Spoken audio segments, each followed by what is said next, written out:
inspiration was, well, when quarantine started, we started ordering a bunch of more Amazon packages and stuff. And I saw all of these boxes and I was like, I gotta do something with this. I felt guilty about it. And I used to make a lot of doll houses as a kid. And I've been constructing stuff out of cardboard for as long as I can remember. Stuff just like swords, hammers, stuff for like cosplay. And so I thought, well, just make another dollhouse. And that was really cool because I was feeling really kind of fatigued with the same thing over and over. I would just go from my bedroom to like the kitchen and that was all I was seeing. So it was really cool to kind of create a whole other house to experience. I got to spend all this time on Pinterest looking at other people's houses, and then I got to put everything I really liked into one little house, and I could keep it around and just kind of look at it when I was bored.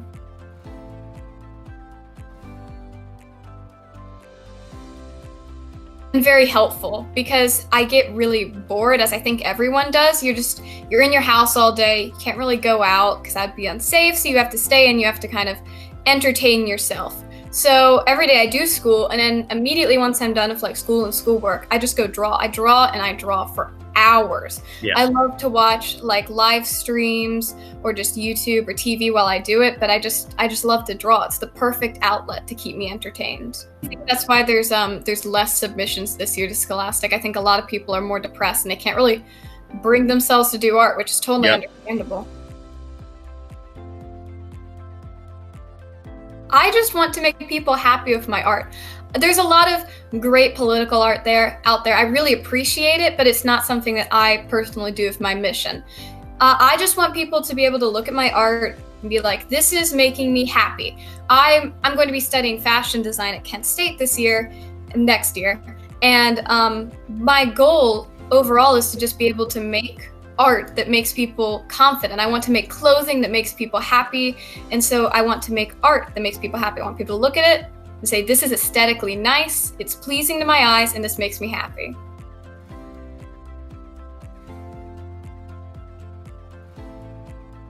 I do a lot of just digital fan art because who doesn't? It's really fun. And especially in the pandemic, I choose things that I like and I enjoy of media, and I just do my own thing with them. But outside of that, I do a lot of alternative surface painting. Like right now in art class, we're working on painting different surfaces, so I've been painting this bag.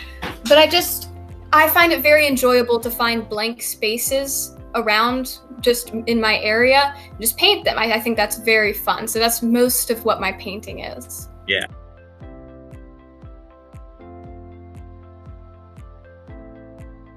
Fashion, because I mentioned previously I'll be studying fashion and doing fashion design as a career. Next, I'm going to have to start translating my more visual art style into wearable stuff. And what really grips me about the current fashion environment is how cool technology has made it. We have 3D printers that can do stuff that we could have never even dreamed of. I could go out right now and paint a beautiful pattern, and then in 30 minutes have like 5 yards of fabric for it that just has that pattern on it. I really want to mold technology and wearable art and make something just beautiful. I'd like to make something new. I'd like to make something great. My last thought would be, art's very subjective. That's something that I learned in art class the year before. I've entered other competitions. I've done pieces that I've been very proud of, and they didn't win anything. And that's because art is really subjective.